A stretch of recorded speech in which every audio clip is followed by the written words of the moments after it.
Superman 13, Brian Michael Bendis writing with Ivan Reis and Brandon Peterson on the art.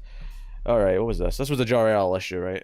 The life and trials of Jor-El of Krypton, and oh boy, uh, here's what I'm liking about Bendis, and Connor left, so he won't hear any of this. Mm-hmm.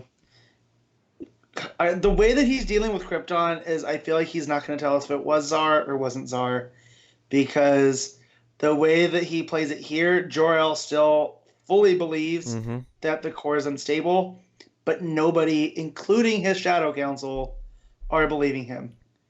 So, yeah, I mean, it's interesting. It's interesting. I mean, it maybe lends credence to the idea that they know that it is going to die, but they're choosing not to intervene. So that's how Rogozar is technically responsible, because they're not intervening because of him.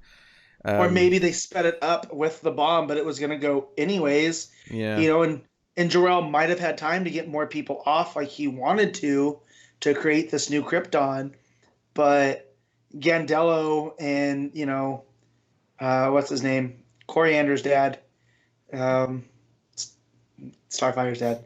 I know who Coriander is, you prick. I know, but I thought if I said her Tamaranian name, it would bring up his name, and it didn't. Okay.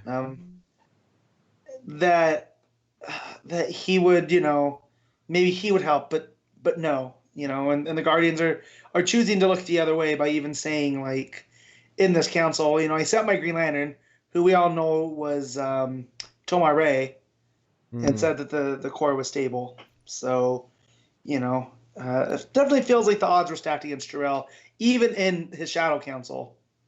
Yeah. So after he tries to talk to them again, they send some Hawks to assassinate him, essentially, some Thanagarians. Some Thanagarians. Some wingmen. And I'm wondering if, good old Qatar Hole was involved there. Notably, no winged helmets. No. But, yeah, curious. So, Jor-El's like, oh, we have to send... Kal-El away, blah, blah, blah, usual thing. I mean, this is probably one of my least favourite issues of Bendis' Superman, not because it's bad, but because as much as there's some interesting stuff with him talking to the council and some of the tidbits we get with that, I do feel like, how many times we flash back to Krypton, to the story of Jor-El and, Lara before Krypton explodes and they have to send Kal away. Like, how many times have we done that? Well, it's along the lines of having to see the Waynes die. Yeah. We get it, we've done it. We've done it. Yeah. And he's like, oh, they could have helped me evacuate at least like a quarter of the planet. We could have still had a civilization. Blah blah blah blah blah. Usual thing. It cuts to Superman and Jor-El at the end eventually.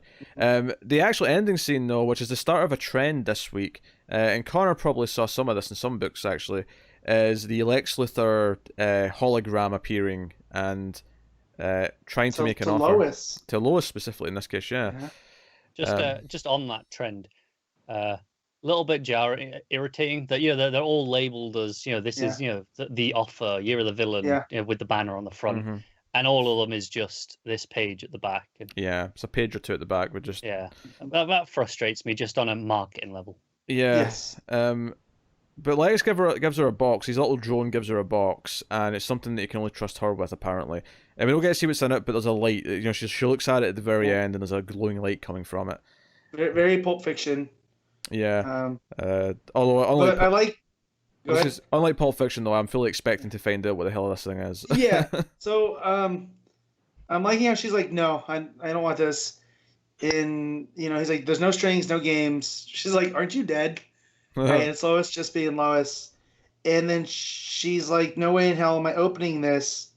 And then she does. And then that's the last we see. So, like, I don't like her being tied up in this. As a Lois Lane fan. Yeah, he's apparently offering people tools and powers to achieve whatever they're going to achieve. So I assume this is something that would specifically appeal to her. But it's also going to lead the world towards doom. Like, that's true. Because we saw that with Jean last time too. Like, so yeah. It says next time the shocking conclusion to the Unity Saga. So we're ending this arc next issue, which makes this page here even more tacked on, to be honest. Yeah. So I mean I like kind of like playing with this idea. and at the same time, you couldn't just do a one shot with all the, because it would just be a bunch of scenes of Lex appearing to people, and it'd be the exact same thing over and over again. Yeah, very tedious. Yeah. So I have to admit, these Year of the Villain things at the end of the issues weren't really doing anything for me. On their own, they feel very shoehorned in and kind of just like meaningless. Like, okay, so Lex appeared to all these characters and made them an offer, but the scenes all play out the exact same almost. Yeah. Yeah. I mean, when it's an actual villain, it plays out a little bit more sinisterly. Yeah. Versus when it's a hero, you know. But. Yep. But yeah. Yeah, I don't have a whole lot to say about it, to be honest. I mean. No, it's another Jor-El. It's him. I do like that. Clark tries to hold his feet to the fire on a lot of this, and he's like, "You had a secret council." He's like, "Yeah, just like you meet with the Justice League. Do you do that in public? No." So I like that Jor-El does feel justified, and he might have got had, but his intentions were noble. He thought this was for the greater good of the galaxy, but it turns out he made the wrong allies. Yeah. No, some interesting tidbits in there. It's well written enough, like dialogue flows well and whatnot. But yeah, art is fine. So, I'll probably go. You rate it? I'm gonna give it an 8. I enjoyed for most of what we saw, but I'm also you set things on Krypton. I'm gonna tend to like it more. So no, I'll also give it a straight 7. It's solidly well done. It's just I couldn't help but feel like this felt like it was maybe unnecessary, this issue, for the most part, compared to everything else.